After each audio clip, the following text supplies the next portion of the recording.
Hello everyone, my name is Olola Kuku of Lola's Reading Corner. In today's video, I would like to take us through something called the Alphabetic Code. Very simply, a quick journey from where a child comes to us in school as a preschooler to being able to read independently, confidently, and fluently. Now, children will first learn to read before they read to learn. And what this means is, at the initial stage, children will spend a lot of time working out what words mean on paper. So the CAT on a piece of paper, it takes them a bit of time to work out that is cat. But then they get to the point where they have a maths textbook in front of them and their word problems, and it says Ade has 21 apples and he's trying to share 21 apples between his 3 friends. How many apples will each person get? At the point where they're doing those word problems, they're reading to learn, they're reading to solve a problem, or they're probably just reading to have fun, or reading to extract information from something.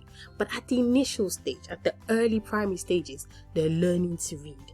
And part of this learning to read comes from explicit phonics instruction, which should be embedded in a rich language program. When we teach children to read, we teach children to read following a simple code. And it's called the Alphabetic Code, a very simple code, Alphabetic Code. Now, the Alphabetic Code simply shows the reversible or interchangeable relationship between phonemes, which are the sounds, phonemes, which are sounds that we hear, and graphemes, which are letters. When we think of the Alphabetic Code, we think of a bridge, something that bridges the gap between oral and print language, between spoken and written word. So the Alphabetic Code helps children to understand that the words they hear can be represented on paper. On paper is a limited term, but it can be represented online as well. But on paper, on print, that's the first thing. The words they hear, the words they listen to, the words they hear their parents speaking, and the words that they speak to their parents and friends can be represented. They can be put down in print using a set of symbols. Now, we can liken the idea of reading to sign language, where the sounds we speak are represented by symbols, and those symbols are letters. Now, the Alphabetic Code works for any language. Just the idea of the Alphabetic Code works in any language. So you could be learning Yoruba language, you could be learning the Igbo language, you could be learning Hausa language, you could be learning English, you could be learning Spanish. The whole idea is that the words you speak in whatever language can be represented by a specific set of symbols.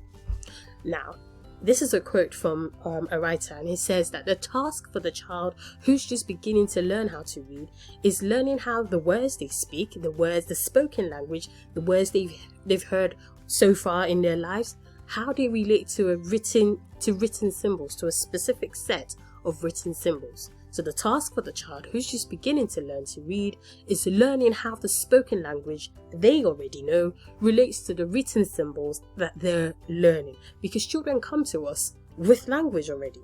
Children come to our school, even at the preschool level, they come to us with language. They don't come to us mute, they don't come to us not talking. So there is already a foundation of a language.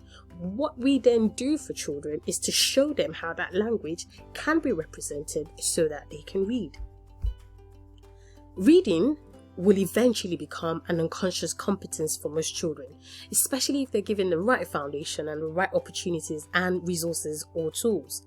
Reading will become an unconscious competence. There are 4 levels of competence when you think about learning a skill or acquiring a certain body of knowledge. Reading will eventually become an unconscious competence. But before that time, children will move between, looking at the diagram on there, they will move between seeing a word, sounding it out, and then saying the word, to seeing a word and just saying it. And what this means is that at the initial stage, at the early primary stages, children are heavily reliant on sounding out, seeing a word, sounding it out before saying it. they then eventually move to a point where most of the words that they've come across become sight words. And not just sight words in the sense of high frequency words, but sight words in the sense that there's automatic or rapid word recognition. They can see the word, they can say the word without sounding it out. Now, as children progress, they'll move from that heavy reliance on sounding out almost every word they see to automatic or rapid word recognition. And this singular step moves them closer to fluent reading. Each stage is crucial. The stage where, or the phase where they're reliant on sounding out, and the stage where they have automatic word recognition. Both stages are crucial. And actually, children will move between those two phases or stages or options depending on if the word they're trying to read is a familiar word, cat, sat, bat, man, hen, or an unfamiliar word, discipline, experimentation, automatic. They would then, if a child who's say age 6 or 7 sees the word experimentation, the child who has good phonics foundation, good phonemic awareness, will go and break those words down into syllables and try to work it out, even if they don't say it perfectly. And then that is when you see that change between I know a word, I can say it right off the bat, or I need to work out what a word says. So children will move between both systems, both choices. What is the progression in teaching children to read? The very first stage, which I think a lot of times we miss out or we gloss over, is an awareness of sounds. Oral skills. Language is very much about sounds.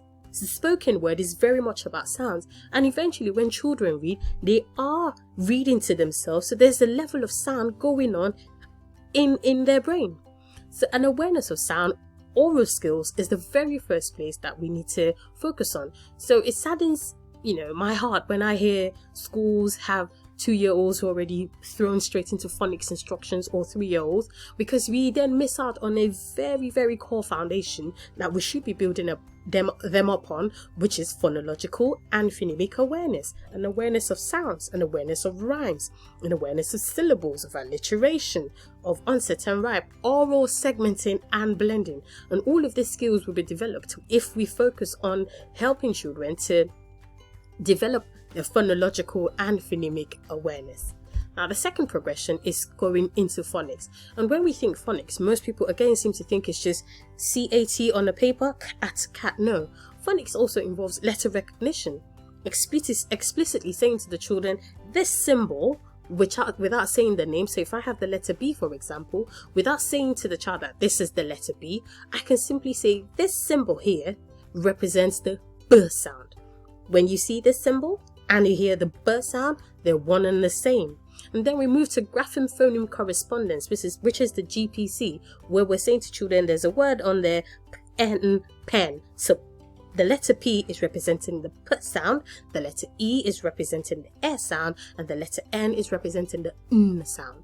We then move on to encoding, which is another vital step that we seem to gloss over as well, because we move children straight into decoding.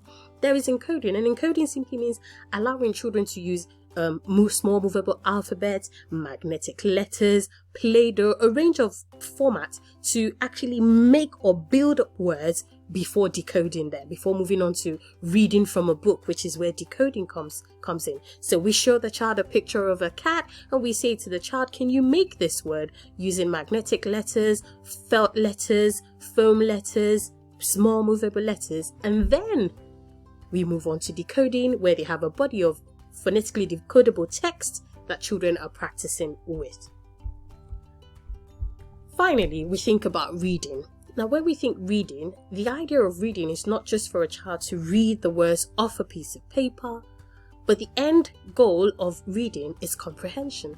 And for comprehension to happen, there needs to be rapid word recognition, there needs to be fluency, and there needs to be vocabulary. All of this will rest heavily on a child's world experience to help them comprehend what a text is saying. Finally, all the knowledge and skills that we've talked about, the GPC, encoding, phonological, phonemic awareness, awareness of sounds, vocabulary, life experiences, all of these knowledge and skills will come together eventually. it would be unkind of us to expect that a 6-year-old would read the way a 10-year-old would read. It would be unkind of us to imagine that a 4-year-old who's just been introduced to phonics instruction will be a fluent reader off the bat. All these things take time, and they take practice. Our part as educators, as teachers, is to take things step by step, provide the right opportunities for practice, exposure to high quality teaching and reading, especially via read aloud sessions and sending children home with books. I hope you've gained something from this video. My name, as always, is Ololade Kuku. You can check out more videos and more posts on my Facebook group. I have a YouTube channel called Lola's Reading Corner, where I also share with parents and teachers alike. Thank you very much for listening, and I will see you next time. Bye.